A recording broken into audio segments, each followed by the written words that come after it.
culturally, we need to have this shift of valuing what soil health really means and what it's actually providing to us on this global scale.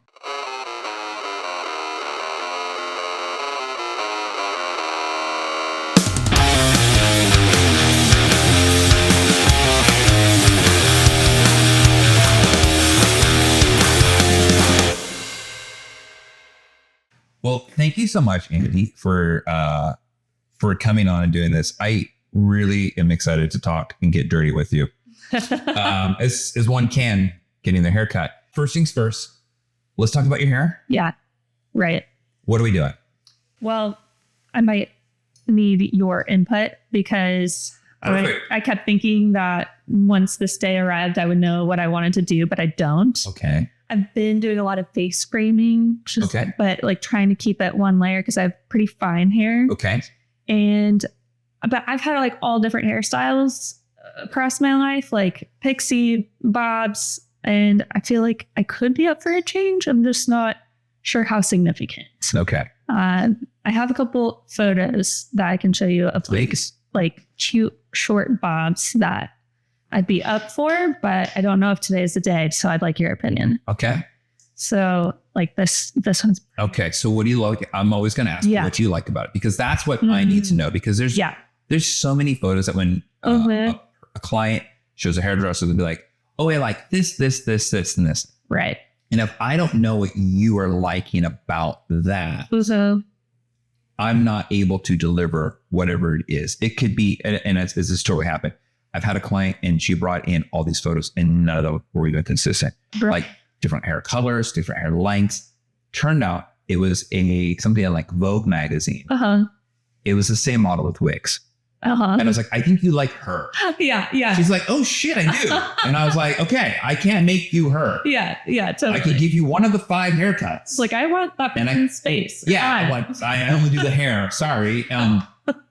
So, but then the other thing is like somebody showed me all these haircuts. Yeah. And I don't think they realized that they all had bangs. And my client did not have bangs. So I went to go cut the bangs. That was a point of, wait, what are you doing? Yeah. And I'm like, all the haircuts have bangs. And they're like, oh, I didn't want that. I'm like, I think you do. Because every photo has this. And so what I didn't key on is that every photo had loose wigs. Oh, interesting. So like, it was like, they like the styling, not actually the haircut. So that's why I want to know like, what is it? Because like, I'm seeing bobs and like, bobs sound very specific, but there's like so much nuance in it. Like, do you like it to be at your jaw? Do you want it to be at your chin? Do you want it to be like neck? Do you want it to be one length? Right. Do you want it to be kind of like, do you want to curl it and have like a little bit of a bend in it? Do you want it to be like, air dry? Do you want it to be flat and sleek? Do you want it to look like it was cut with a razor? Do you want it to kind of flip out? Yeah.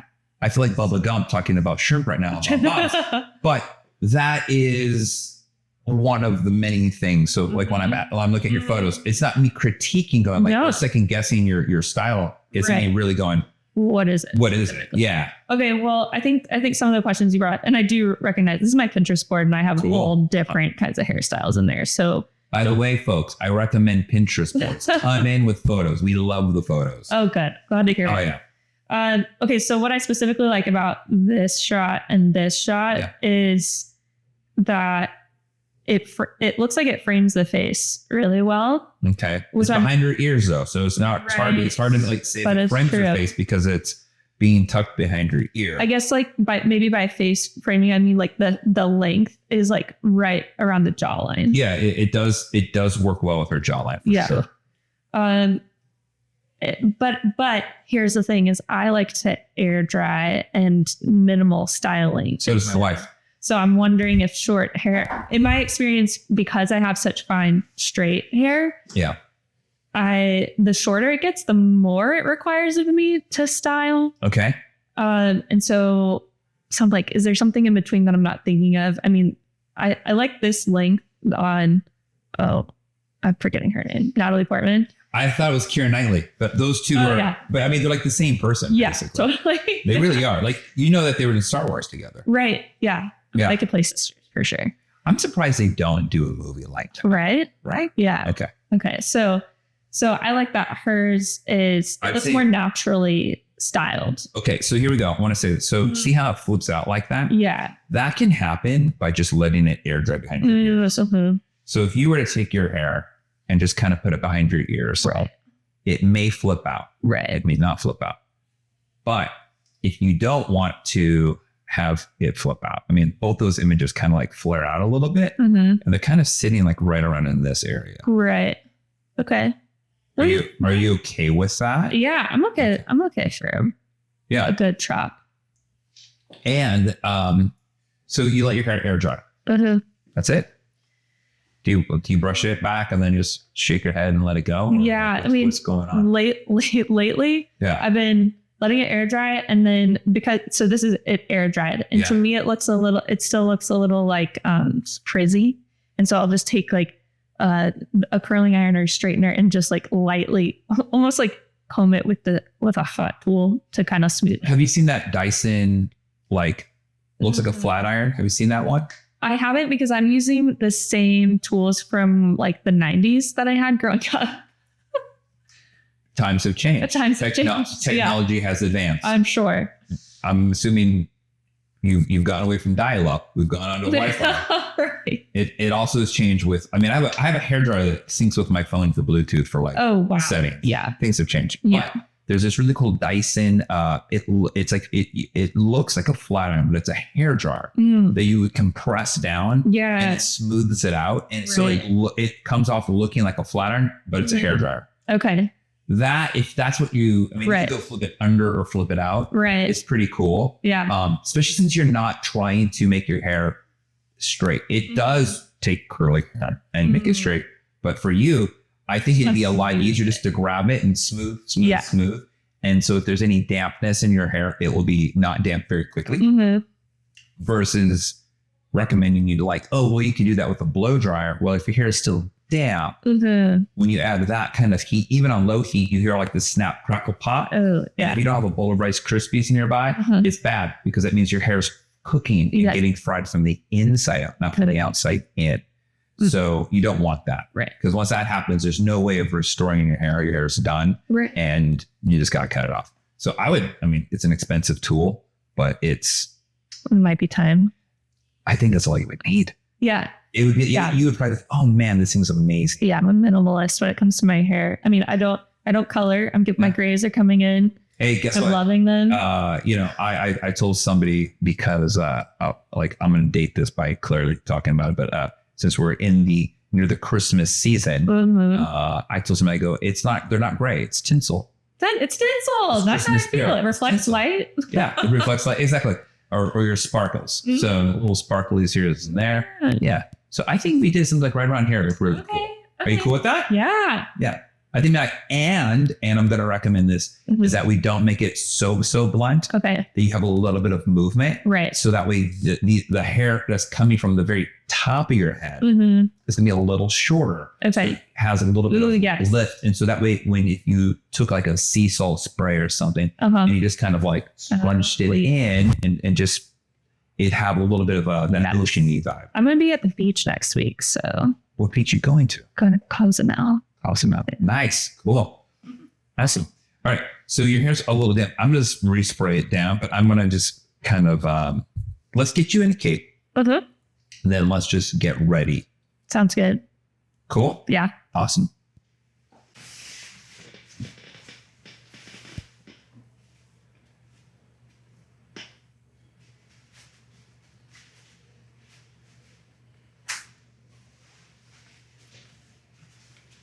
All right. When's the last time you got your hair this short? Let's see. I think I had it this short leading up to the pandemic. Okay. And I'm very loyal when it comes to my hairstylist. Except for today. Except for today. And I had to have a conversation. You did? Yeah. I was like, I need you to know I'm getting my hair cut by someone else. I'm so sorry. Whoever that person is, I'm so sorry. It took me a long time to find this gal too, because the woman I had been seeing for my hair since moving here in 2013, she stopped doing hair during the pandemic. Oh, wow. Changed careers. And so that was very common for hairdressers. Yeah, I can imagine. It was a tough time. So ever since then, it took me 3 years to find somebody new. So I wasn't getting my hair cut very regularly for a while there. Oh, okay. Well, then. But yeah, last time I had it. What's your hairdresser's name? Her name is Devin. Devin, I'm sorry. Devin's very cool. If somebody asked me if I would be okay with this, I would totally be like, Andie, pack your bags. We're going on a guilt trip. Oh no! Better get your passport ready. It's gonna be a long, long trip, you know. But I'd be like, go for it. You know? Yeah, no, she was very cool about it. She's probably like, this is a weird podcast. Yeah, like I said, I don't think many hairstylists would have the interest for all the intricacies of podcast making. So I'm sure people have had this idea, but then like to actually pull it off is. I had the idea in 2018. Yeah. I didn't have the technology in the sense that like I didn't have pieces. And by the way, at that time, I don't think those pieces would have really existed in the way that they exist now. Right. Available, accessible. Price wise, everything was so expensive. Now you can get like a 4K camera for nothing. At that time, it was like $9,000. It's like, over time, the cost of items have gone down. The other thing too is that, I'm filming everything vertically on purpose because everybody watches stuff on their phone. Totally. And if I were to film it wide you're actually not getting much. Right. Like you don't really need it. And I also feel it represents like what you see in the mirror. Mm-hmm. So it's like a very familiar, like, oh yeah, totally. The screen is the mirror and I'm looking in the mirror. Mm-hmm. So it took me a while to figure that all out of how I was going to go through and do it. Yeah. And then the microphones, God, I was talking to everybody and they're like, we don't know what do you try to build? Like, why don't we just have like a desk and you sit on one side? And I'm like, everyone does that. Right. This is very different. Yeah. And I also don't know how to talk to people like that. Uh-huh. Right. Totally. 20 something years of doing this is the best way I know how to talk to people. That is going this way. Yeah. Makes a lot of sense. Yeah. So Andie. Yeah.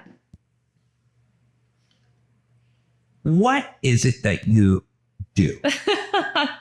It's such a good question. That's why I'm asking. Yeah. It seemed like a good place to start. Yes. Yeah. Because a lot of my family asked me this multiple times. So I'm going to do my best to answer. I help land stewards improve their soil health from a biological perspective. So not necessarily from a chemistry perspective, which is where soil fertility has been focused for last several generations. Mm-hmm. We're now kind of going back to ancient knowledge of like, this is how natural systems work. And I use a microscope to help people with that because the first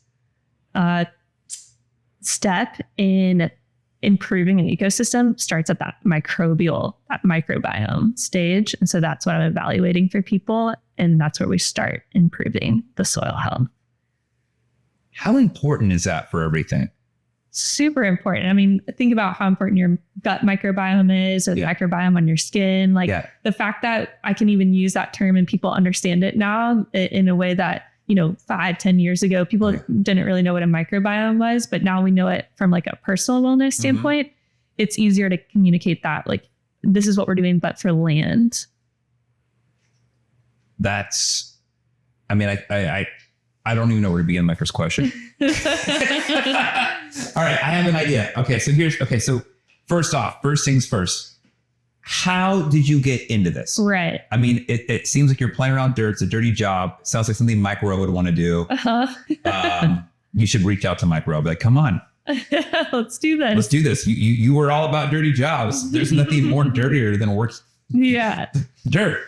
So how did you get into this? I mean, was this like something you said, you know what, I want to be a scientist of this nature, or is it a scientist? How does one go from here? Well, so it is to think back to like my high school self. I was a high school cheerleader. I've always loved science. I've always been very studious. I loved Discovery Channel as a child growing up. So I really liked watching. Yeah, you get this. Like I loved watching scientists communicate their specialty to a layman audience, so me as a 10-year-old to be like, oh, I understand what you're talking about with this parasite is like, I've always been enamored with science communication. So for looking back, there's like been a common thread, but soil specifically, that started, my interest in soil started more in college. So what were you going to college for? I went to Texas A&M thinking that I would study biology. I'll just ignore that you went to A&M. Right. I'm kidding.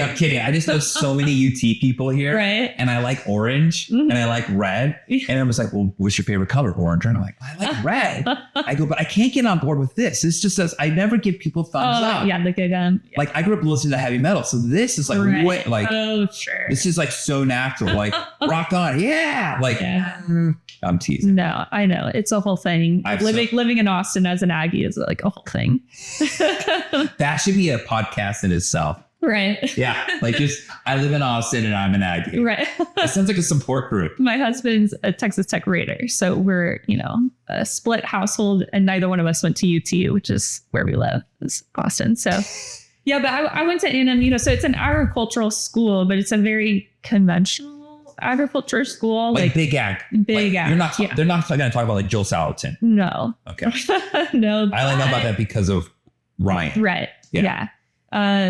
But I will say, the program that I ended up in, it was called Bioenvironmental Sciences. Okay. And I'm proudly on the board of professionals for that major now. Yeah. So I get to stay involved with the school and work as a liaison basically between the faculty and the students, helping prepare the students for the workforce. And so the fact that like I have these reflections of like, we learned about soil microbiology in one of my classes. That's where I got hooked on the concept of soil life. Yeah. But we weren't talking about it in my traditional soil classes or my traditional plant pathology courses where, we were learning more about conventional fungicides and herbicides and insecticides, and all of that kills the beneficial soil life that we were learning about in the soil microbiology classes. But no professors really connecting the dots. Kind of like how everyone they're always wondering why the gut is all messed up. Mm-hmm. But then when you talk to them, they're always on antibiotics. Exactly. It's like, you're killing the bad stuff, but you're also killing all of the good stuff. Right. And so essentially it's just nuclear war. Yeah. On your body. And right. Essentially, that's what's going on with the soil. Yes. Now, I'm going to pause you there because somebody told me this, and I'm not sure about this. Some of the funguses that grow in our crops, so like in our soil, right, have a very similar structure to the bacteria that's in our gut lining, and that.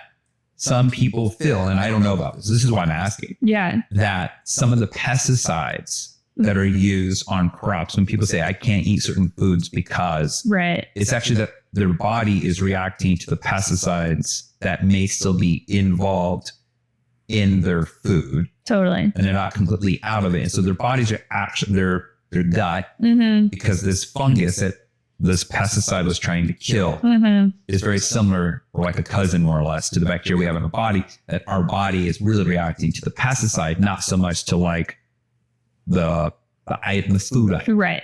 Is that, did I get bad knowledge? No, that's pretty spot on. And it's more like the people that are developing these solutions for pathogens in agriculture, they're looking at ways to infiltrate like the molecular structure of those microbes. And so that molecular structure can be shared between the pathogens in the field. Those same characteristics can also exist in the gut microbiota that's living inside of us. Okay, because I always hear people say like, well, GMOs, there's no real big deal about GMOs. We've been genetically modifying corn for years because if you look at like ancient grain corn, like ancient maize, the kernels are these gigantic kernels and they're not as sweet. And now GMO corn is everywhere. And my understanding about GMOs, and this is just, again, I'm going to joke around. I'm going to like totally make a dig at all of us hairdressers. I'm just a hairdresser. What do I know? I just cut hair, right? I can only go off of what people have told me and the things that I'm exposed to through media, right? that's CNN, NBC, Fox, ABC, Instagram, Facebook, whatever, right? Is that GMOs are not actually just the modification of crossbreeding plants to be different. It's actually putting these pesticides genetically into the seeds. So when these insects and fungus eat the plant, they immediately die because the pesticides have been woven into the DNA of the plant. Is that also incorrect? There's truth there for sure. Okay. All right. Okay, cool. Yeah. Because I remember hearing that and I was like, well, if that's the case, then we're so fucked. Right. And some people's argument will be that GMOs are safer than chemical pesticide usage because it's not as the mechanism by which the GMO plant is harming the insect that's chewing on it isn't quite the same as just doing a blanket spray of a toxic chemical, which becomes more pervasive in the environment. So, there are pros and cons to all of these things. And as someone who also eats food and has to make decisions about where I'm getting my food and how it was grown, I do tend to have like a hierarchy of like, okay, first this option, then this option, then this option. And I feel like where I'm currently at in my understanding of how the stuff that we're talking about right now works is that I would actually rather eat a GMO crop than if it was raised with fewer chemicals. If that makes sense. All right. As far as like a good, better, best, or less evil, But do those pesticides still exist in the actual food that you're eating? No, not in the case of a GMO. But there are other ways that GMOs are used where you're genetically modifying the crop so that it itself will not die with the use of an herbicide. Okay, so you're actually making a crop that can handle being sprayed with chemicals and still survive. And in that case, I wouldn't want to eat that crop. So GMOs it's complex. Like it doesn't mean just one thing, right? It's such a hot button issue. Totally. Because when people talk about like, oh, we don't do GMOs or we don't do this, we don't do that, or and then you hear so many contradicting viewpoints. Right. It's really difficult to like have discernment of like, okay, well, if your news source turns out to be more right than wrong about something, even if it seems crazy at the time and you're like the outlier of your friends, you have a tendency, I think most people believe like, look, they've been right to me 8 out of 10 times or 7 out of 10 times. So I'm going to continue to keep believing whatever they're telling me because I trust them. Right. Same thing with friends, colleagues, right? Like, and so I don't know any of these things because I've interviewed Ryan and Ryan's all about regenerative. He makes a great case for regenerative chicken farming. Totally get it. Then I had Jeff, and he is the head of the South Texas Cotton Farmers Association, South Texas. Yeah. And so he's big ag. I mean, you got big ag and regenerative farm. Like these things are so opposite ends. And if you talk to each one of them, they're going to have a very strong opinion about this. Right. I figured, the most neutral territory. Yeah, I would say. Because you're the dirt. Yeah. You're like, hey, this is what affects this. Right. I hang out in the gray area for sure. And that's why I figure like, if I'm going to get the closest to an unbiased answer about GMOs, herbicides, pesticides affecting me and my kids, the dirt is going to be the biggest indicator. Right. Because we know if we overfarm, the dirt becomes malodorous. And so this is where I'm like, Andie's going to have my answers. Yeah. Instead of was it Angie's list? It's going to be Andie's list of like things that I can and cannot eat now. Andie's list. You better start that. Well, welcome to Andie's list. The foods you should eat.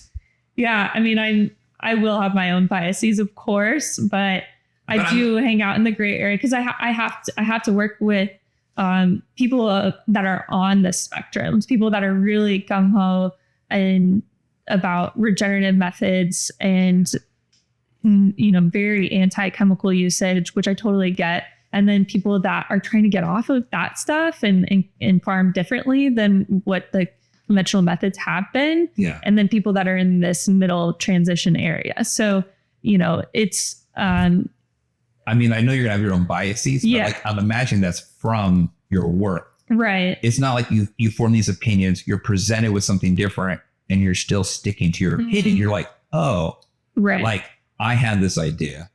I did this job. I learned a bunch of new things because we're always learning. And now off of that, I now may be second guessing my original viewpoint on something. Like I'm imagining. Totally.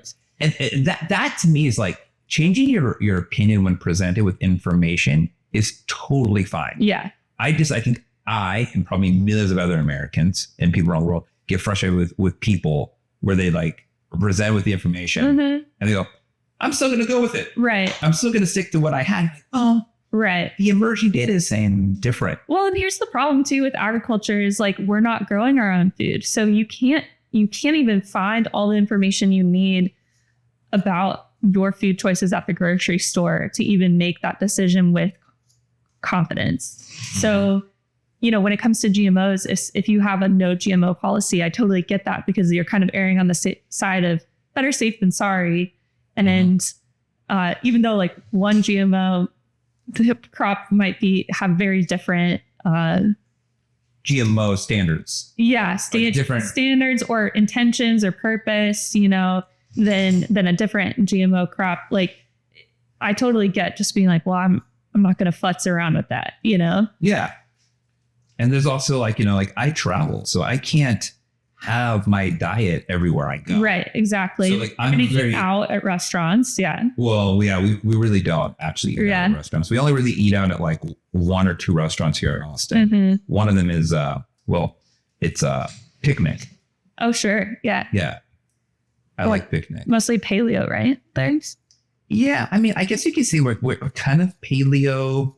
My buddy Brian, who owns Sapien Center, he was talking about when he was a guest, and we've talked about this at great lengths, where he calls his diet paleo, not paleo, sapien. That humans have a diet, like lions have a diet, zebras have a diet, horses have a diet, dogs have a diet, cats, every animal on this planet has a diet.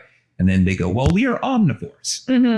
And he's like, yeah, like just because we can handle like overly processed, highly refined sugar foods doesn't mean that that's probably the best optimal diet for us, and that we've gotten away from our optimal diet over time. And so my wife and I have made an executive decision as a family to stay away from the over processed stuff and to try and go back to as whole as possible. So like we won't buy bread. Right. But we will make bread. Like my wife will buy regeneratively farmed wheat berries of an ancient grain. Cool. I think it's not kamut, cross and weave, something like that. Yeah, I'm familiar. I think that's how you say it.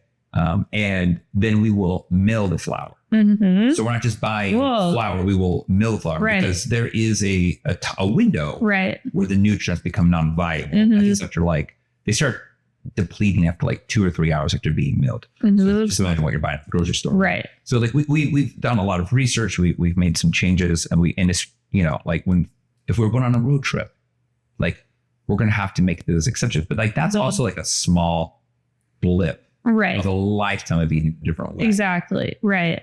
And I think that like, if you are celiac, stay away from all wheat. But if you're like sensitive, I've always thought it's more, is it really the gluten or is it like the glyphosate pesticides that get used and that your body's having a reaction to? I don't know. Yeah. I think researchers are really teasing that out. And what do you mean teasing that out? Like able to show that it's glyphosate that's disrupting the digestion of wheat products. You think so? Yeah. Do you feel that like I'm not going to have you make a claim where you're going to get like lawsuited. But like if you were to be a betting person, do you feel that like no pun intended in your gut that there's probably more link to that than everyone just suddenly developing a gluten allergy? Definitely. I mean, you and I were talking about how you had a lactose intolerance, but you're able to digest raw milk, right? Yeah, and raw milk is now a political football these days, which is so weird because everywhere I was buying raw milk in California, were like, it was like your classic like liberal hippie fucking food store, and now it's like the banner of like, oh, you raw milk, oh, right wing, right. What? Like, excuse me? Yeah, no, it's and that I feel that that's the regenerative movement in general has. When I go to certain conferences, it's like the meeting of two very different reasons why people are there, and which is a beautiful thing, actually. The thing is, food should not be political. Right. It should be the most bipartisan thing on the planet. Ooh. At the end of the day, we all want clean food, clean water, clean air. Right. And if we can find the best source, and come to a compromise on both political parties, going like, you know what, maybe we're not 100% right. But see, that doesn't really work in like American discourse. Like, I think American discourse is like, I'm right and you're wrong. Not like polarizing. Not like we both could be wrong. Right. We both can be right. Right. I've always said compromise in politics is when everyone leaves the table upset. Totally. That means somebody won and it's not either of them. And that's probably a good thing. Right. Nobody's like leaving thrilled. Yeah. Like, yeah. I'm like, well, that probably means the American public won. Right.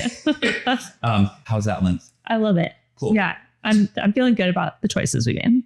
Me too. Actually, the more I look cutting, I'm like, actually, I think it's going to look cooler and cooler as we get here. Yeah. I do need you to take your glasses off. Okay. All right. Perfect. Awesome. I didn't tell you this, but Bob's are actually one of my favorite haircuts. Oh, really? Yeah, they are. Cool. Good. I'm glad. Yeah. You picked one of my favorites. Good. I was like, I hope you like cutting Bobs. Does he just want to do a trim or is it? No, it's whatever. Bigger, better? Or? No, it's whatever you want. Awesome. I just think that haircuts should be, people need to feel comfortable wearing them. Mm-hmm. And whatever that looks like, I'm not going to do that. Then, whatever's going to make you feel the most confident.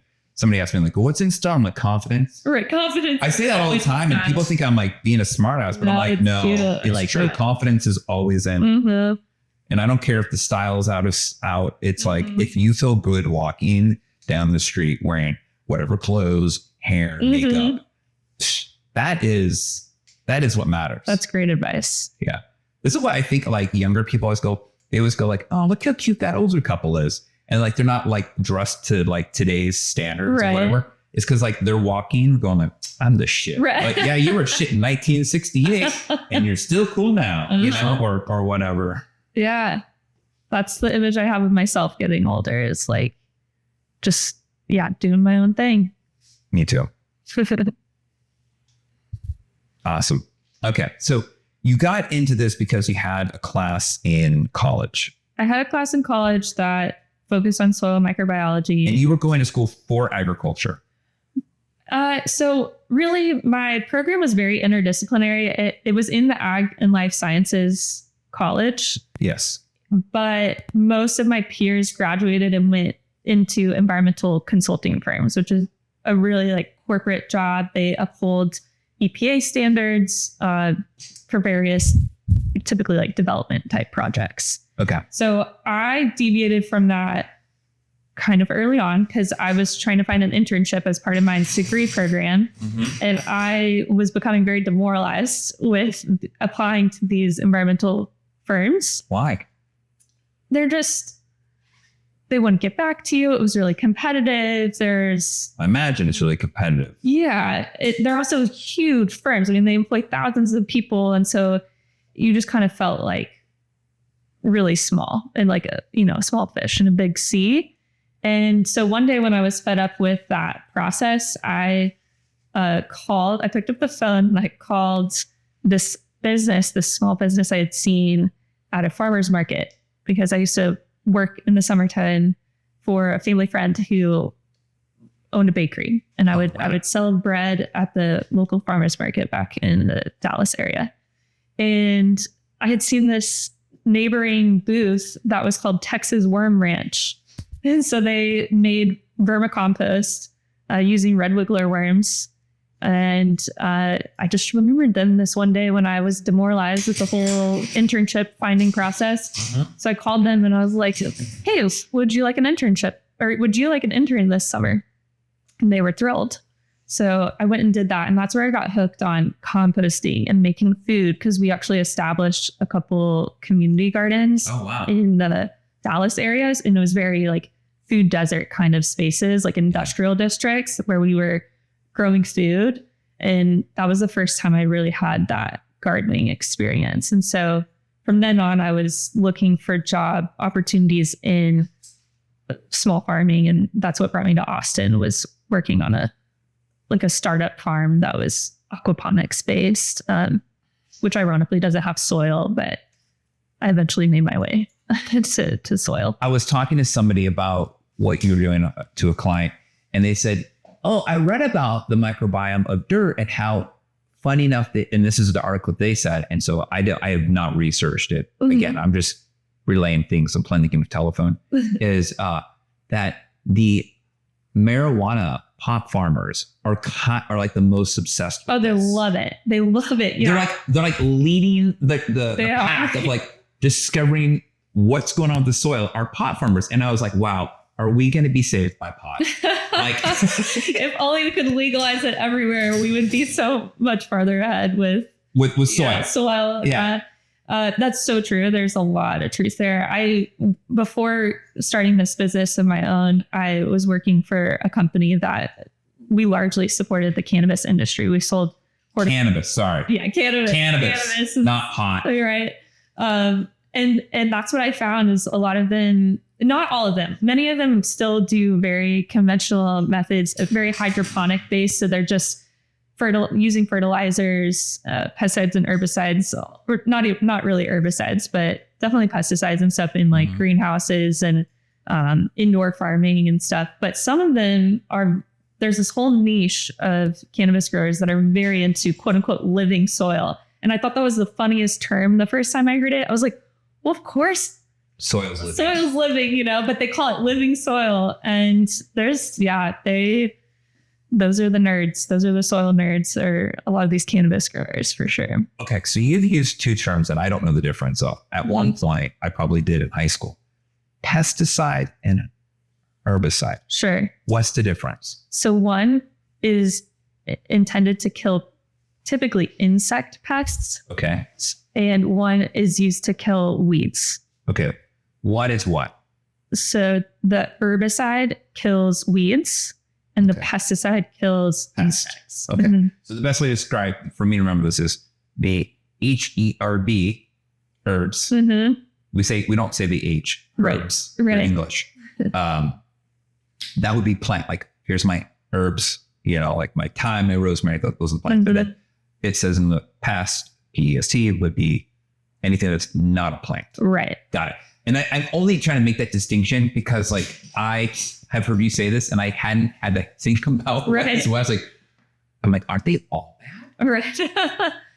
I mean, they're all intended for different killing of certain things. So yeah, like that suffix, my way of dividing it is how I'm going to refer to it during our conversation. Right. Cool. So like CIDE means like to kill.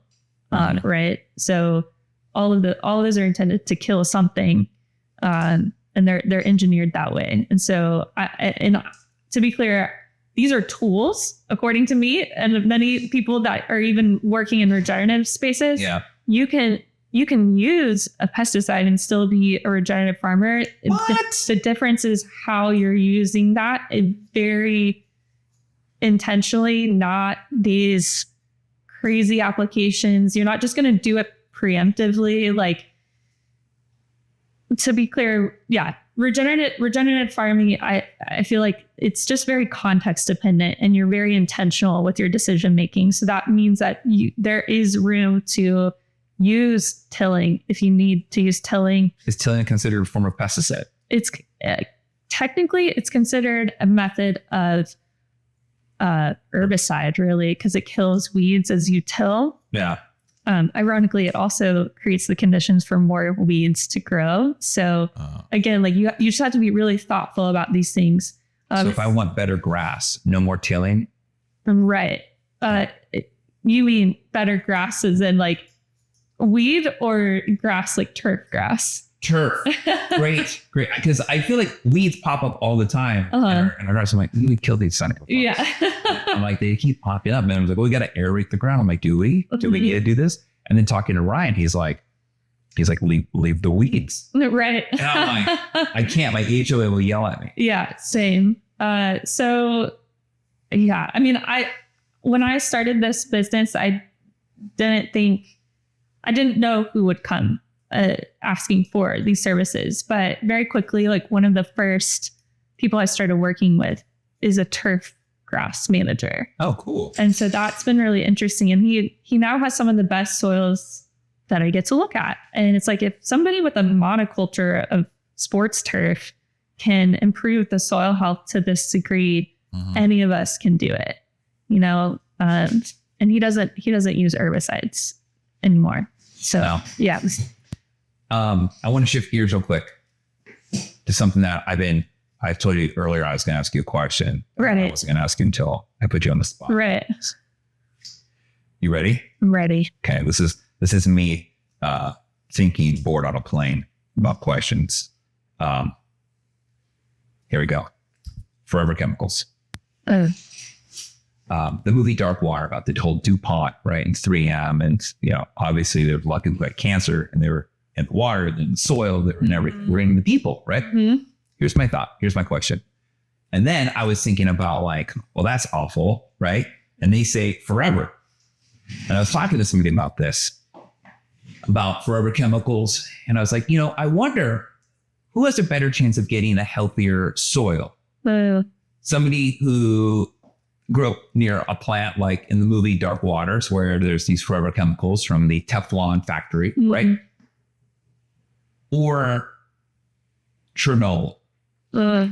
Like now we know, like people live in Nagasaki, right? Like, like after that, like people have gone back to Nagasaki. Obviously Chernobyl is a completely different area. Fukushima is a different area. But like you talk about, you know, nuclear reactors and, you know, the things can happen. Also nuclear war, right? And there's been a lot of talk of that in the news lately. Can the soil recover from either of those? Or is it completely devastated after some of that? Or is that something like completely so out of your view that you're like, I've never had to think about this. But I'm just wondering, because they talk about forever chemicals. And just recently, Austin came out that we have the least amount of like forever chemicals in our water.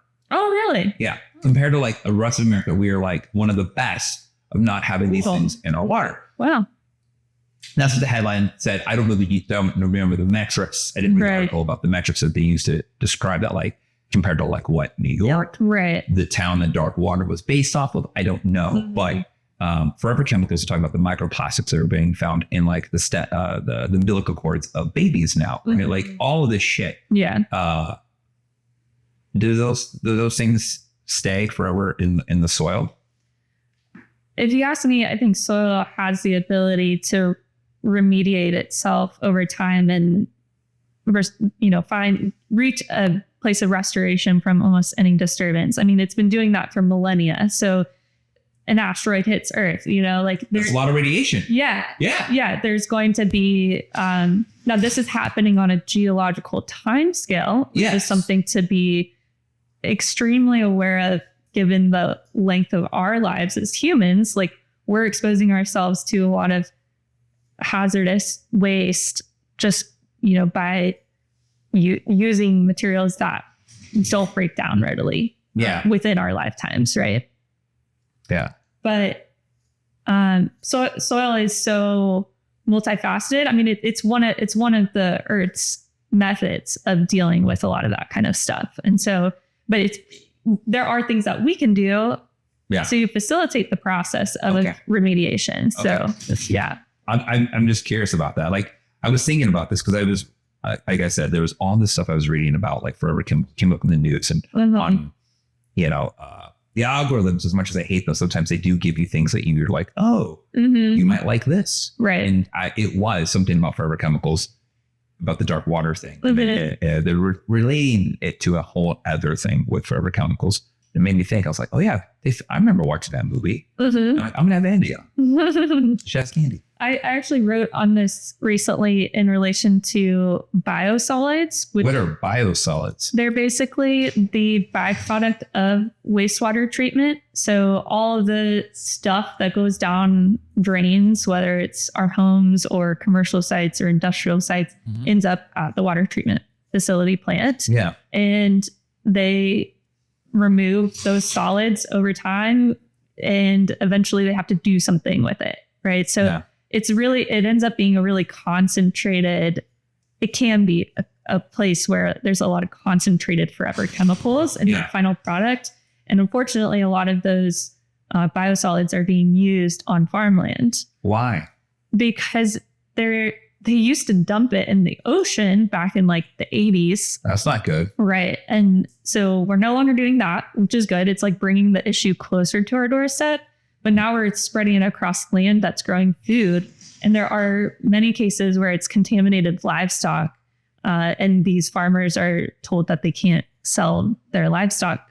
So their businesses are harmed. And, but that's also better than, selling this meat to people that has a lot of PFAS being one of like the main forever chemicals that is of concern lately. What is that one? I haven't heard that. I just hear like that. It's like PFAS or something. Is that the general? That one's more related to seed oils, the one that you just mentioned. Oh yeah. But this one, that's like polyunsaturated fats. I'm getting them all confused. Yeah, they are very similar in their acronyms. This one is, I'm going to butcher it, but it's like polyfluoroalkyl substances. Okay. And so it can often come from these microplastics. So it's like as far as microplastic can be degraded, these are like chemical byproducts, basically.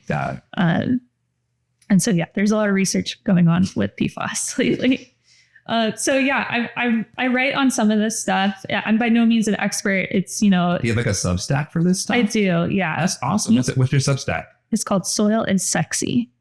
And that's your Instagram handle. Yes. That's awesome. Yeah. So it's just my take on it, just given the line of work that I'm in and composting, and also being on a personal journey of trying to do better in my own household, by my own land that I have, which is small in the grand scheme of things. But if everybody took ownership of their land, it's like one of those things. I feel like if everyone took a little bit more accountability for like that one thing, whatever that may be. Right. I'll use shopping carts as an example. If everyone put the shopping cart back where it belongs, you wouldn't have to worry about one hitting your car. Right. Something simple, like, everyone goes, well, it's just me. It's just this. I'm the one person not putting it back. But there's like 100 people in an hour at the grocery store thinking the same thing. And then one of them just goes, oh, debt, right? Yes. How can people be more responsible with their own home? And for instance, like I have kids, and I'll tell you this. I don't know if you have, you don't have kids. I don't have kids. I don't know if you're planning on having kids or not, but I'll tell you, having kids, you start thinking of the craziest shit you never thought about. So like as a family, you want to make sure your grass is nice and green and lush so your kids can play in the back, but you also want to limit the amount of exposure to your kids and dogs and animals. Like I know like we use a pesticide company or some weed company. I forget. My wife has done the research, but it's like the least of toxicity that so that way like our kids can run around barefoot, right? And we don't have to worry about stuff. But like even that stuff makes me go like, are we doing something really bad for our property, our kids? Like, how can we make our soil better? How can I make my grass, my turf better at the same time while also making everything like, I don't know. Yeah, a lot of it starts in that abstract realm of just asking the question and being in relationship. And that generally just means making observations. So spending time in your outdoor space, noticing things like, oh, there are a lot of dandelions, or there's less this year than last year, or just, small observations, but frequently throughout the year is like the first step in improving your methods of land stewardship, however small that might be. And then the next thing is, educating yourself on what you can do in place of the traditional chemical usage. Yeah. So like starting a composting practice is something that I would encourage anyone who has a home in the space to start composting their food waste can do, because that is just like steak. You could technically, you could compost meat. You'd have to do it really carefully to not attract animals, but yeah, I mean, I'm just trying to think like we don't really have a lot of vegetables in our diet. Mm-hmm. So we have a lot more fruit, but sure. That definitely would be trickier. I'd probably use something more like a bokashi bin. Have you ever heard of that? No. It sounds like it's from Japan. Yeah. Bokashi. Sounds like.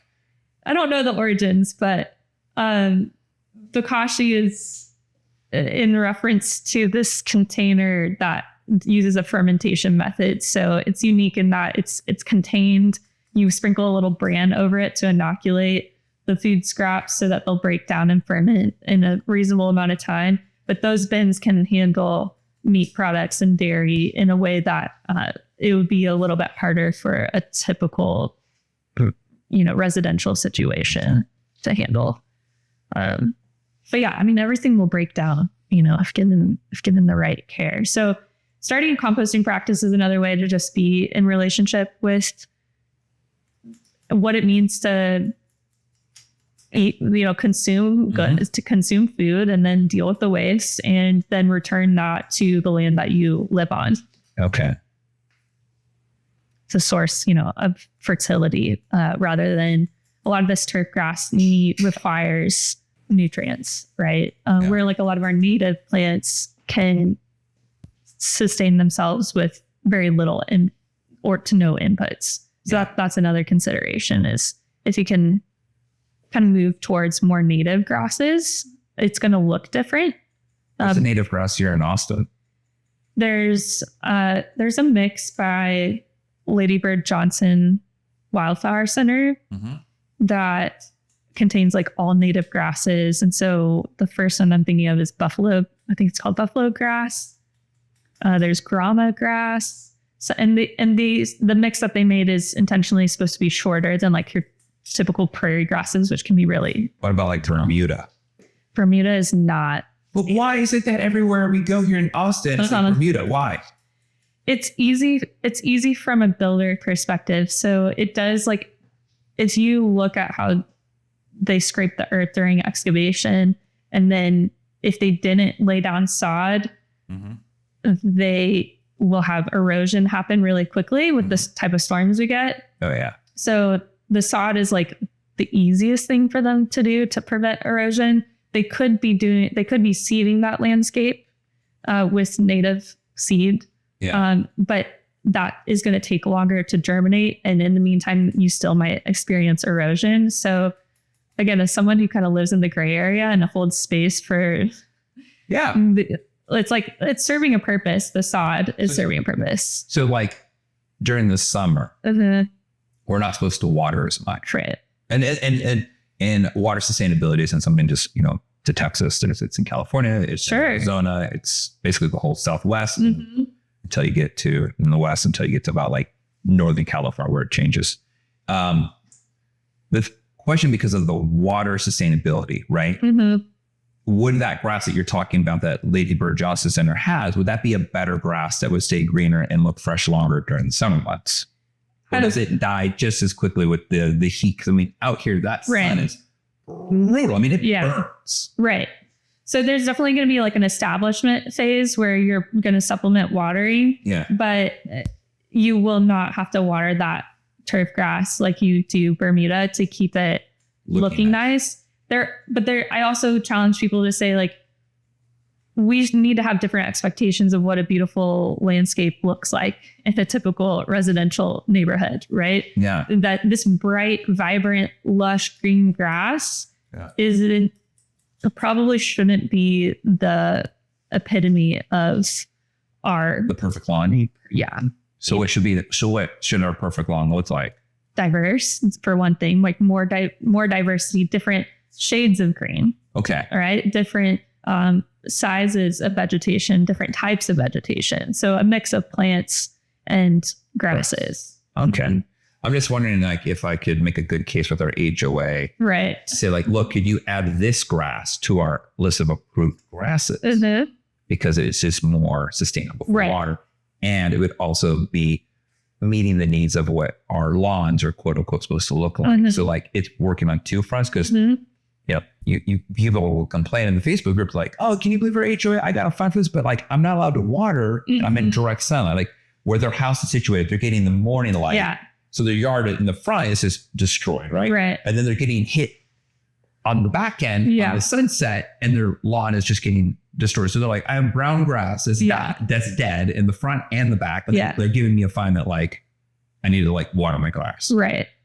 So I'm thinking, like, is there I did not go into this conversation thinking about it, but you said that. Now I'm thinking, like, is there an argument to be had or a case to be made, if you will, that, hey, we should actually open this up. If you want us to have a certain curbside appeal in our neighborhood, we should maybe open it up to a few more things that can make it more visually palatable during those hot months. Yeah. And also better on the environment at the same time. Exactly. Yeah. And that's where, like, this is my zone of creativity goes, is like, what are your set of values? What are my set of values, and where do they intersect? What's the Venn diagram of your HOA and you and your neighbor's values? Mm-hmm. And the HOA just generally wants things to look alive and well. Yeah. And they may or may not care about the environment, right? Oh, I doubt that. They might care about runoff and water. So like your neighbor's yard or something. Right. Yeah. But I think they only care about the environment if it's going to come back with a lawsuit against it. Yeah. Companies only care about something that's good for the environment if it's going to be bad for them with a lawsuit. Mm-hmm. I just feel like that. They only understand, like, I could get sued. Okay, we gotta make an exception. Right. Yeah. Money speaks to them for sure. And scandal and bad press and that kind of stuff. So I thought any press was good press. Well, go call the local news and complain about your HOA publicly, and that might get their attention. It's really got contentious, but I would try this amicable way first. Yeah. It's always better to be negotiating to find the thing that's going to speak to both of your values. Like, in that case, you want both parties leaving feeling like they won something. In that case. Yeah. Yes. Is there anything going on with soil and, like, the earth that you're, like, absolutely just frightened of? You're like, I think the thing that scares me the most is at the rate that we're not caring for our soil, at the rate of deforestation, poor cultivation practices globally, we're not going to be able to restore soil in the amount of time needed to actually draw down carbon and prevent these, like, extreme weather events from getting worse, to prevent food quality from getting worse. We're already in a pretty bleak stage, if you ask me and you ask the research that's coming out. Yeah. But I also have hope that we're currently living in a time where we can change the tune. Like, we can actually affect change for the better. So we're not at that tipping point yet. Right. Of, like, no return. Of no return. Right. Which is what brings me hope. But we got to get to work. Culturally, we need to have this shift of valuing what soil health really means and what it's actually providing to us on this global scale. Is there, like, a chance of getting what you're talking about to, like, how do we get younger people involved? Like my kids.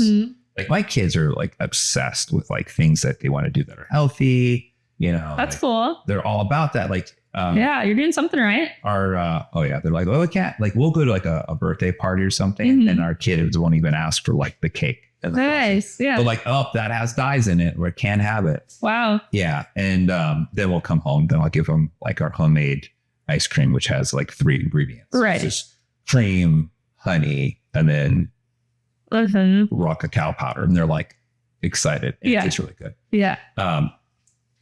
But like, how do like does it start there? Do we start talking about the importance of this? Yeah. And should we like? I remember growing up, there was like a 4-H club, right? Just like mainly animal stuff.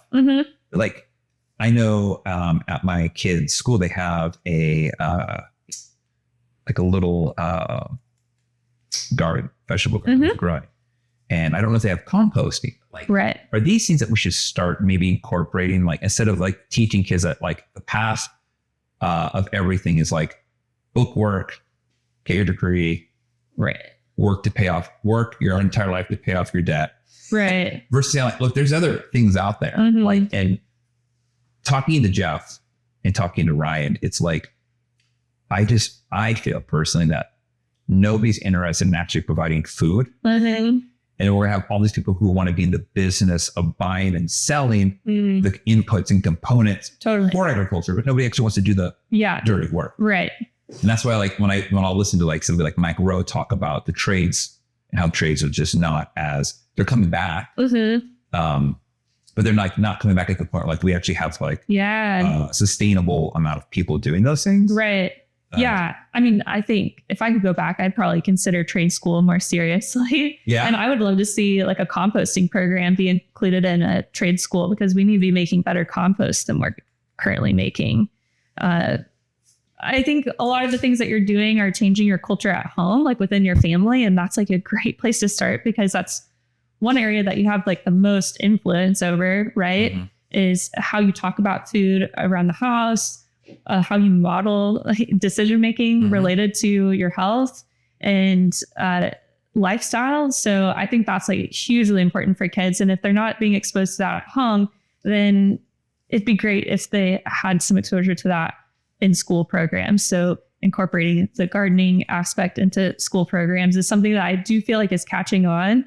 And composting could easily dovetail well with that. Have you ever done anything out of school, like come in like, we are going to go into your garden and talk about all the wonderful stuff that you can be doing at home to make your gardens better? Right.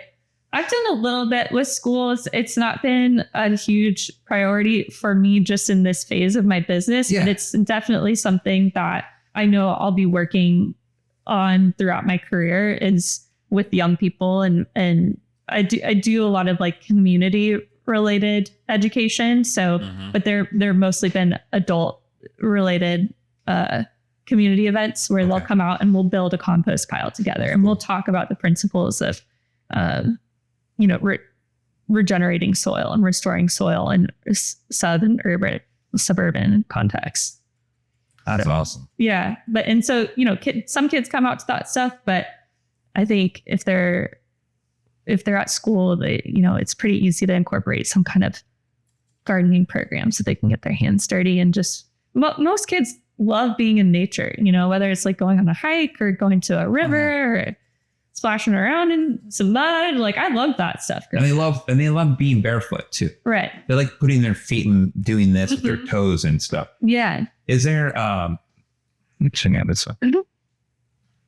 Have you thought about ever like trying to get involved on a governmental thing of like making it like something like for at least like on a small scale of doing something like, hey, during like Earth Week or whatever it is, like making that this part of the thing that all the elementary schools and stuff like that can have a curriculum that's more tailored for this area so they can go to, because like I know my kids went to a farm to learn about how a farm works. And I thought that was the coolest field trip, because I never did a farm. Right. They got to talk about how they milk the cows, and do this. And it was so cool to see all the kids get so excited. They light up. Yeah.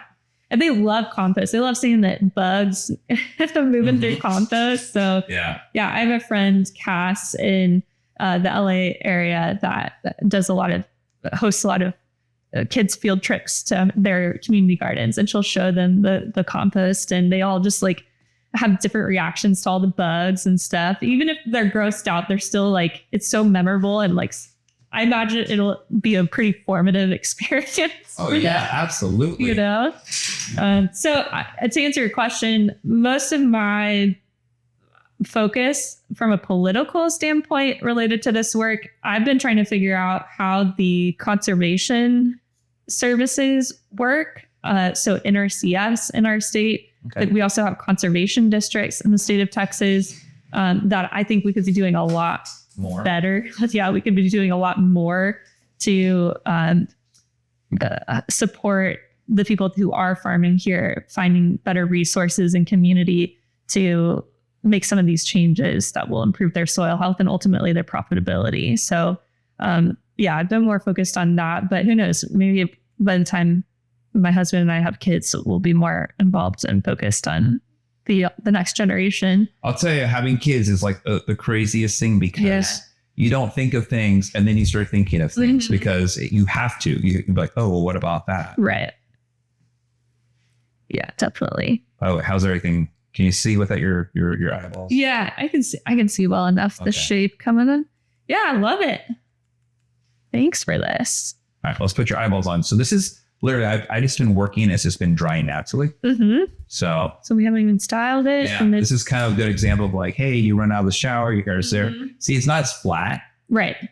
And if you go through and you flatten it out, you'll have more of a sleekness to it. Yeah. But I just wanted to give you just a little bit of a little bit more fullness to the top. I do think that was very effective because my hair tends to, like be too flat. Yeah. On the top. Yeah. Cool. Well, let me blow dry this real quick. It's gonna get loud.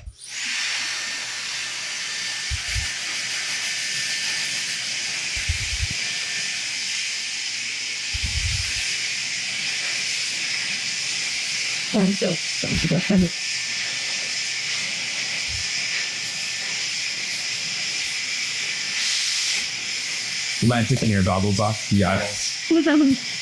I call everything goggles and eyeballs.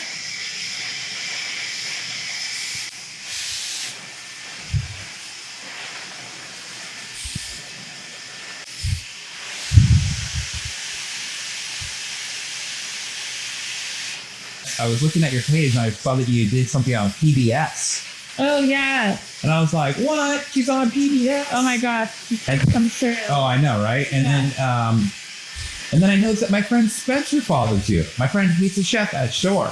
Oh, cool. Cafe. Yeah. I'm like, guess who I'm interviewing on Tuesday?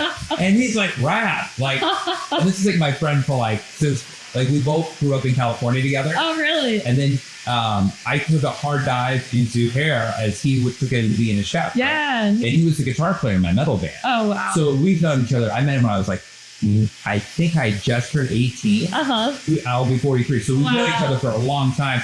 And I had him on as a guest, and that's where I got to meet more of these chef people. Mm-hmm. And it's really interesting to be friends with chefs because I think everyone thinks that chefs just love talking about food and ingredients, like the food, like, oh, this restaurant or that, or right. How they cook something.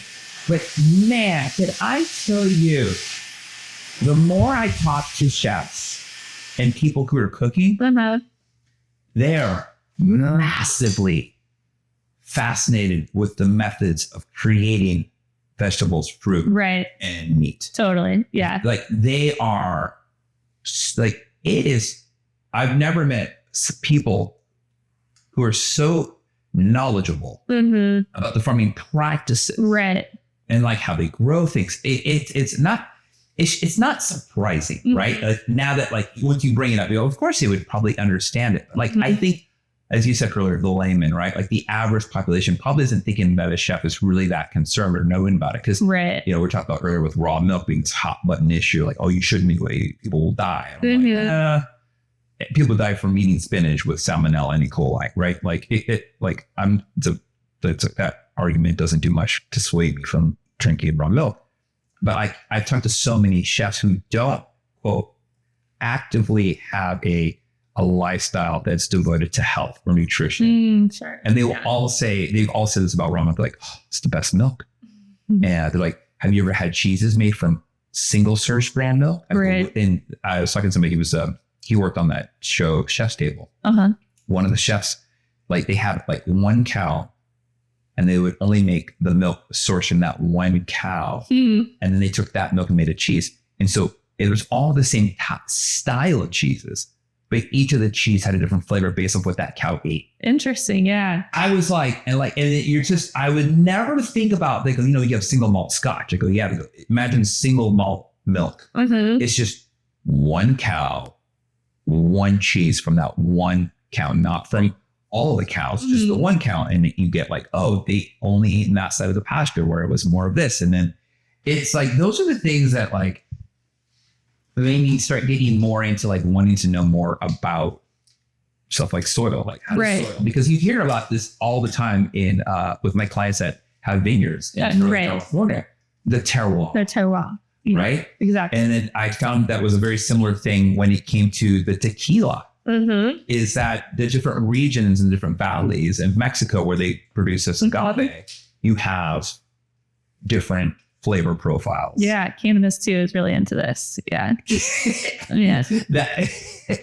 I know nothing about cannabis. I just know that it was funny that was the first, I was talking about this and the person goes, oh yeah, the pot world. They're really into that. I was like, what? He's like, oh yeah, big deal. They say that just like in vineyards with the terroir, there's a new layer of notes that come out in the flower and when you're using living soil compared to these more hydroponic synthetic fertilizer grown. That's crazy. Yeah. There's this book called Third Plate, and it was one of my favorite books that I was reading when I was getting really into soil around the time I was like graduating school. So over 10 years ago. And it's from a chef's perspective. But the concept is that what the chef is creating on the plate is the third plate. So whatever that livestock, so there's the livestock plate, and then there's the plants plate, which is the microbe. So the concept is just that everything that happened before this food ended up here matters to the flavor, to the nutrition, to the human who's going to eat it. Well, I mean, it seems logical enough. Right. I mean, call me crazy.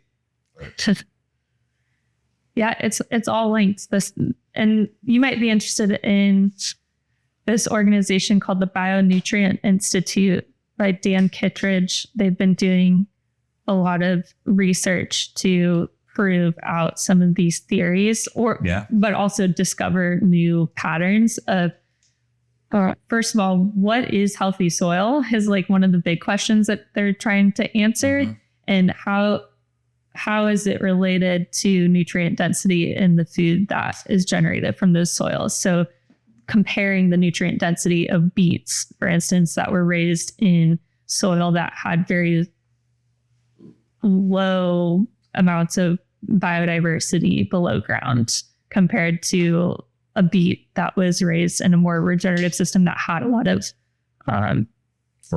soil life. And the thing is, one of the things that they're realizing is like, it doesn't really matter if you call yourself regenerative, organic, or traditional, whatever. You can call yourself whatever. What it really comes down to is are you stewarding the soil health or not? Like just because you say you're doing one thing doesn't necessarily mean that it's actually having the impact that you think it is. You really have to be paying attention to certain metrics to know if you're actually improving the soil structure, which will be home to more diverse microorganisms, which then ultimately generate the nutrients that end up in our food. Do you work with, I know obviously you're working with the soil, but animals live over soil. Are you working with farms that produce poultry and beef and bovine, I should say? Are you working with that or more with the plants they eat? Like, yeah, good question. Because regenerative is like they eat these plants, and then the animals create the fertilizer, right? Right, more or less. Yeah, it's like a closed loop. Exactly. So like, that's all soil. Yeah. I imagine like you probably have like a lot of farms and ways you would be able to work with people. Sure. Yes. Yeah, definitely lots of different contexts. And what I'm finding is that people that are raising livestock, so they have animals on the land, they're probably going to be better off working with someone who has holistic management livestock experience, which I don't have. I'm fascinated by it and I'm very educated on it, but I don't have firsthand experience of managing livestock like Ryan does, for example. So they're going to be better off working with a specialist that comes out of something like the Holistic Management International. Great. Okay. So there's coaches that are for that, where I specialize more in firsthand experience with in lieu of livestock. Like, so all of these contexts where it's impractical for you to have bison or chickens or, you know, so goats. Going back, right. Goats, like, and all, it's like, if you can raise livestock, then definitely do that for all of these benefits that you could experience when they're managed correctly. However, there's plenty of contexts where you can't have livestock out on the land, for example, like the sports turf example, or these residential situations, landscape design. I wish we could have goats out here just surrounding. Right. And who knows, maybe there's a reality where that could happen, you know? You have a calic over here. I do have a calic. It's pretty... Do you ever push it off to the side or always do it down the center? I just kind of let it go where it wants to go, which is a little off center, to be honest. It's not a hard heart. It's just kind of like, yeah. All the women in my family have some kind of cowlick like this in the front of their... My wife does. And she had instead of a fringe. Oh, really? And out in California where we lived, it was fine because like there was no humidity with it.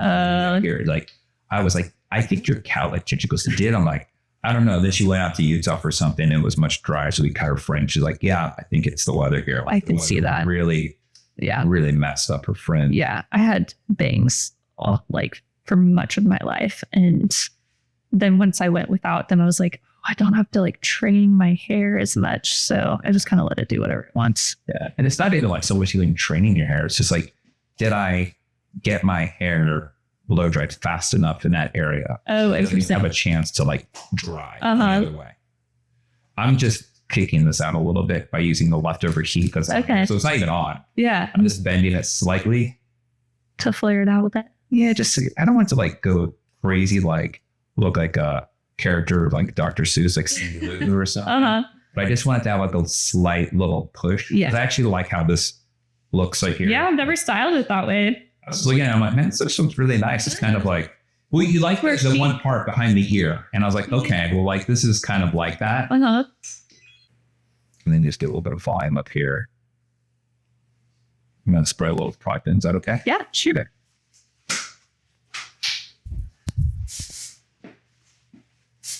Actually, I'm going to do what I thought to do.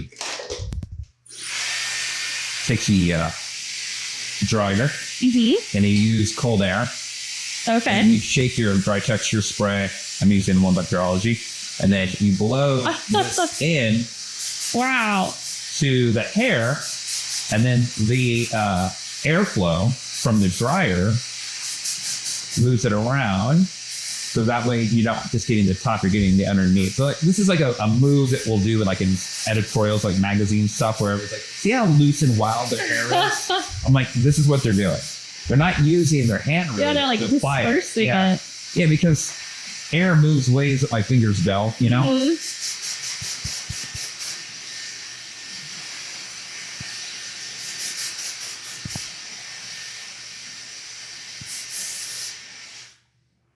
Notice that you can go through and then just kind of like, it gives your hair just like a little bit of texture. Yeah. A little bit of texture, and it just kind of fluffs it up a little bit. Yeah. So you get that separation that doesn't look like overly styled. It's kind of the booster. Yeah. And look at my tinsel when you flip my hair that way. Yeah. Tinsel. Yeah. Look at that. That's like sparkles. More sparkle than I typically see. So sorry. No, I like it. It really is like, I don't know. I can't bring myself to start, because then once you start, you kind of got to keep up with it. And I'm just like, I don't know. As much as I love going to get my hair cut, I don't want to be sitting in a chair for hours every month. Like, dude. You're not the first client, person, model, ever guest to ever talk about. Like they all go, to start, you can't, I'm like, yeah. And I think what happens is like, I think it's a combination of things. Like one, how old are you when they're ready to start? Where do they start? Do they start up front? And like, are you like 24 and you're going gray? Right. Or are you like older, you're getting them kind of sporadically and they're kind of hiding? I mean, I've had clients that are in their 80s, right? And their hair, their gray isn't even that gray. Wow. But it's just sprinkled out enough that they're like, why do I, like, you can't even tell until you get really up close and then you see that. Yeah. But then there's other people who have, you know, they go the color of my cape. Like I have a buddy, he started going really gray in his mid to late 20s. Right. And he was like, now he's almost completely silver. We're the same age. He's just like, silver fox. Yeah. Already. But I know he would not color his hair. I know that's something he wouldn't do. And I know some people, I think the other thing is like, I hate saying it, but like, I feel people will make those choices based off of their career. Like, do they need to appear to be younger for something? Right. And sadly, having non-pigmented hair says I'm old. Right. Well, in this case, if I have more gray hair, I've been told I can charge more for my service. There you go. Well, they believe you, right? Yeah. There's that.